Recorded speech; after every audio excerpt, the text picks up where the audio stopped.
welcome to Fairport Harbor Public Library's Test Kitchen.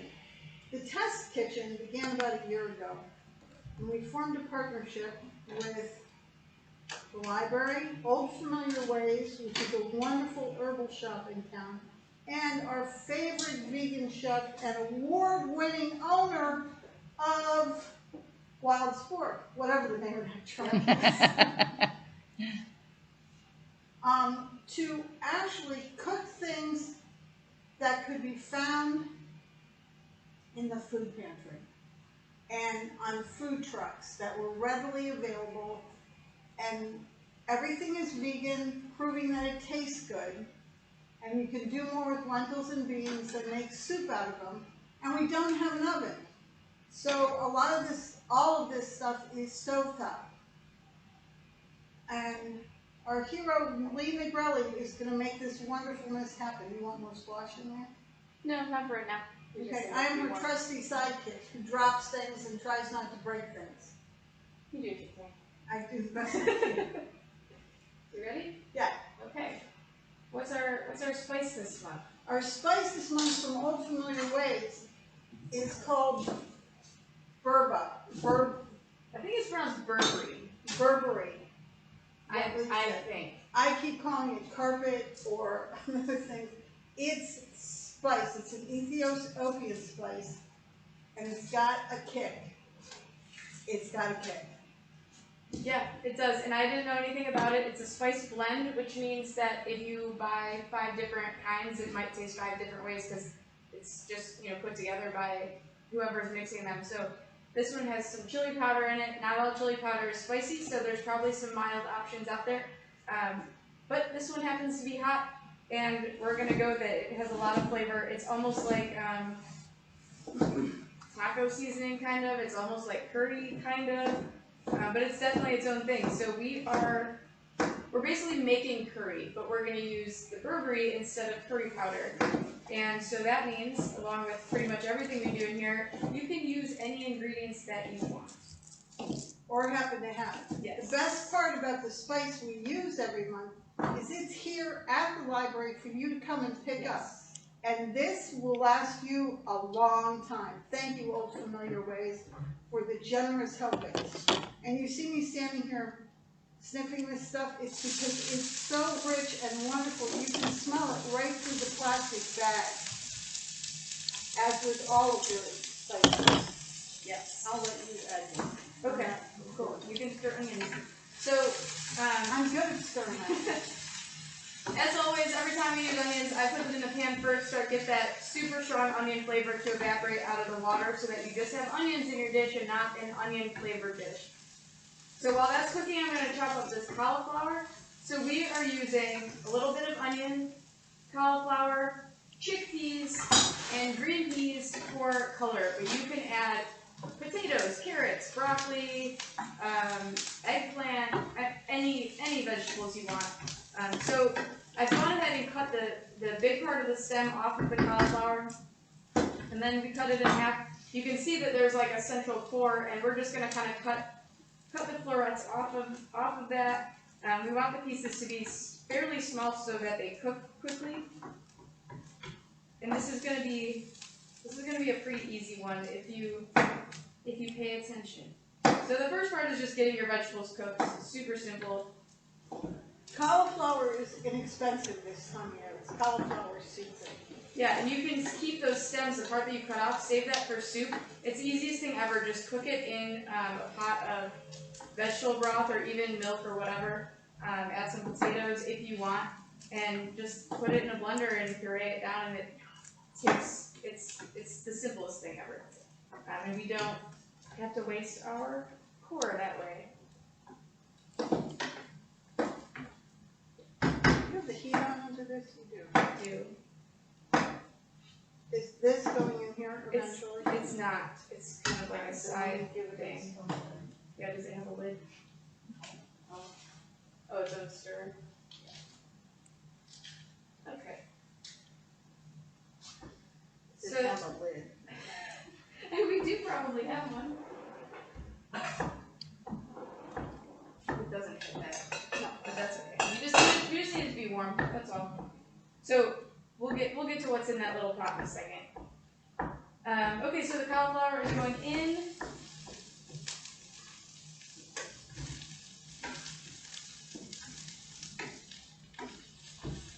And then, so the other stuff that's going in there, the frozen peas, they just need to thaw. The chickpeas are already fully cooked, they just need to warm through. And then we're going to add some other stuff to flavor and thicken. So for now, this is just going to get a little bit of salt. But not much, because we are adding vegetable broth, which is salty, and we will also add a little bit of soy sauce, which is salty. So, we're using vegetable broth that is in a paste form, so you kind of just add it to your water to get the flavor that you want. So, we're going to put water in here. Since this is a shallow pan and our stuff is well spread out, we're going to have this cauliflower sort of steam, and so we added enough water to, like a quarter of the pan is filling. We don't need everything to be totally filled, and that needs to get cooked, so we just need that to cook. Are we cranked up all the way in here? I don't know which burner's which. This one, wrong way. We'll get there. Yeah, we've been doing this for 11 months and I still don't know how this kitchen works. Yeah, so I just added a little bit of water, so I'm going to add just a little bit of our broth paste. And we're going to add more flavor later, so we can test it and see where we're at with that. So, while that's cooking, the little pan that Kathy's mashing up over here has squash in it. So, she roasted a bunch of squashes for us. Acorn squash, butternut squash, little teeny baby butternut squash. That's Is it something else? It is. It's the same shape as a butternut squash, and I should. Chris, if you're watching, what is this? The good news for this is that most orange squashes taste pretty much the same, so you can use any of them. You can also use a sweet potato. And so the reason that we're using those is because the sweetness will counteract the spiciness of this that we didn't put in yet, and we're going to wait till that cauliflower is cooked to add it. And I had them sitting in my house, and they needed to be cooked. So when this is finished, we're going to just plate it up with the squash being kind of the base, and then put our spicy curry-ish thing on top of it. You can also use rice. My initial plan was to roll it all up in a burrito, forgot the tortillas, so that's an option too. You can put it in taco shells. You really have a lot of options, but what's going to end up happening with what's in this pot, with this spice, it's going to be very flavorful, but it's going to be spicy, and you're going to want something to sort of cut that, whether that's with something starchy or something sweet, and these squashes are sort of both. So, now we're just waiting for this to cook. It won't take too long. So the other ingredients that you will need, pantry staples, soy sauce, peanut butter, cornstarch. So the cornstarch is going to thicken our sauce that we haven't made yet, and the peanut butter is going to add a little bit of sweetness. It's going to add some rich flavorfulness. It's going to be a little creamy, so that's good stuff. If you're allergic to peanuts, of course don't add it. Use something else if you want, or just leave it out. The first time I ever made a sauce with peanut butter, that is disgusting. Why am I doing this? It's really good if you're not allergic. Can you use almond butter? Yeah, we have it. You can. It's not going to have the same flavor, Right. but it will work to give you some extra richness in there. Okay, so once your cauliflower is cooked, I'm guessing ours is not, but I don't know how long I want to stand here and look at us do nothing. So, She's entertaining. so whenever you do anything with cornstarch, it is a thickener, so you can use potato starch, tapioca flour, whatever you have, but you probably have cornstarch and it's the cheapest. So for a pot this size, we don't have that much liquid in there. We're using about 2 teaspoons of cornstarch. You can always add more. You always mix it with cold water first, because if you add the cornstarch directly to your hot pot, it's just going to seize up, and you're just going to have these little little balls of cornstarch that are not going to blend smooth, and it's not going to do you any good except make your food lumpy, and we don't want that. So I need a t-shirt that says I can make balls of cornstarch. yeah, we want to avoid the balls of cornstarch. So just mix it with a little bit of water. Mix it up. It'll just look like white water, and then you know that it's ready. So okay, let's go at this as if that cauliflower is. We're gonna pretend it's done. It's gonna be a little Done. al dente today, but it's gonna be okay. So we're gonna add about a tablespoon of peanut butter.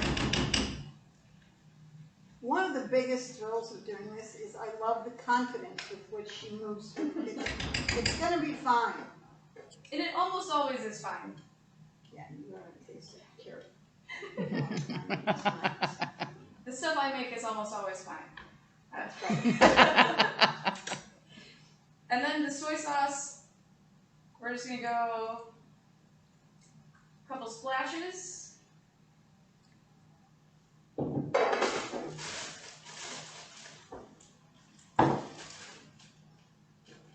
I love adding green peas to stuff. I put them in almost everything because They're beautiful. one, they're beautiful. You get the nice bright green in there. They also are really high in protein. So this dish with the chickpeas, the peas, the cauliflower, the peanut butter, this is a really... Did you drain those? I drained them and I rinsed them. I just run water in the can, kind of shake them up.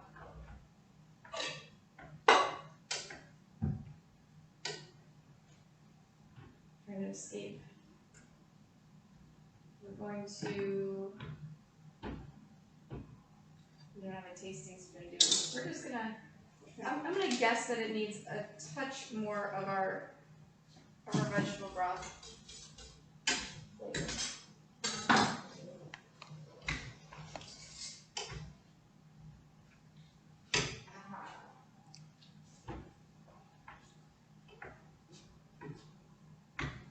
Okay, so now that we have this going, we're gonna add our spice.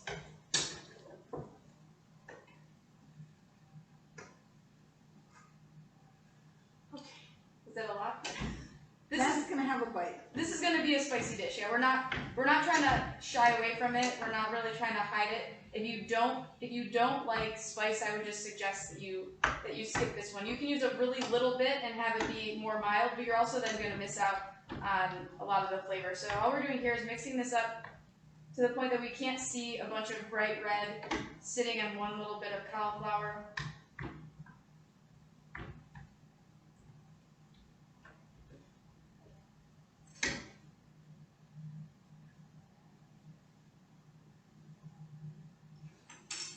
Well, that is good.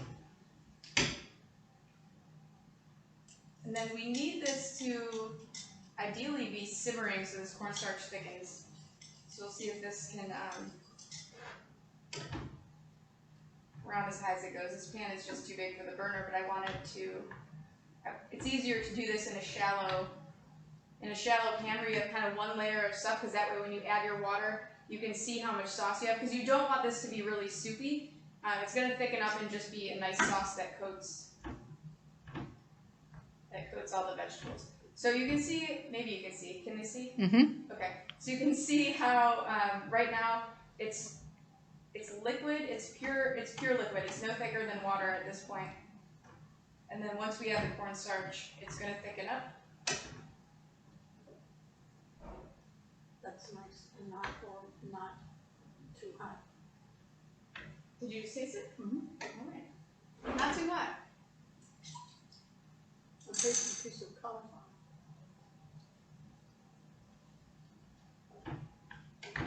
All right. So we've got our cornstarch in here. Cornstarch is activated by the heat, so we really do need this to boil to see the full effects of it. So full warning in case we give up on it before we end the video. We're getting the low battery warning on the camera, so we're doing as far as we can, and hope that this gets thicker. Don't put the staple from the plastic bag in your food.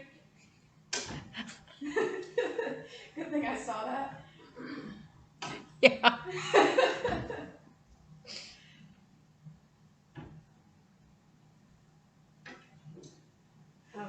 So once this comes to a boil, we get some thickening power. We're just gonna put some of our mashed up squash on the plate. We didn't add anything to it, and then we're gonna add this on top of it. So then you get the best of both worlds. You get your sweet creamy squash with the spicy savoriness of all of this going on in here, and it'll be delicious. Or like I said, you can wrap it in a burrito. It smells good. Can you make it into a waffle? This would be a tough one to waffle. It would be a tough one to waffle. I'm sure we could find a way. If it were soft and smushy. If it was soft and smushy, we could, yeah. Alright. Put our trash can lid back over this and see what happens. We do have a plate down here. We do. So we're ready to plate it up whenever it's ready. Whenever Kat's ready to eat it.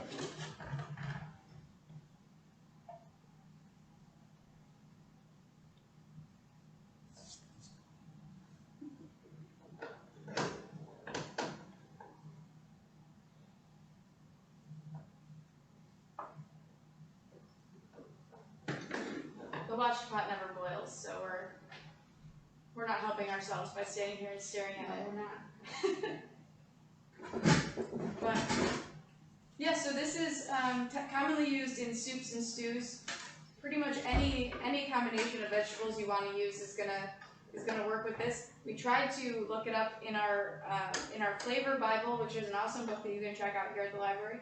It's not in there. So we did our best trying to match some ingredients, and the sweet potatoes and squash are on there, and so is chickpeas, I believe, and just some pretty basic stew ingredients. Throw in your vegetables and beans and go to town. So yeah, for sure, come by the library and get some of this, because it's definitely unlike anything you've ever used before, unless you have specifically used this. I don't know much about African cuisine, so it was a fun and It's pretty interesting wonderful. project. Yeah. It's pretty wonderful. I hear it. I hear it doing things. Oh yeah.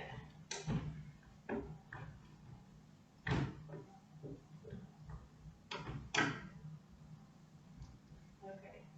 So we will keep this going for a little bit so it can simmer, but we also will plate it up so you can see What it looks like. what it looks Beautiful. like. Yeah, so this sauce will get nice and thick, and then you're ready to eat. Those green peas are just perfect. It's the perfect splash. Hold it out more under the mirror. It's the perfect splash of color. What are we calling this? I'm calling it Ethiopian curry. I mean, even when I make curry, I do exactly what we just did, except I use curry powder instead of the Berbere, and but even that is not a traditional style of curry that I'm aware of, but it tastes good, so we're going with it. So we'll see you next time when we make something Something else. All right.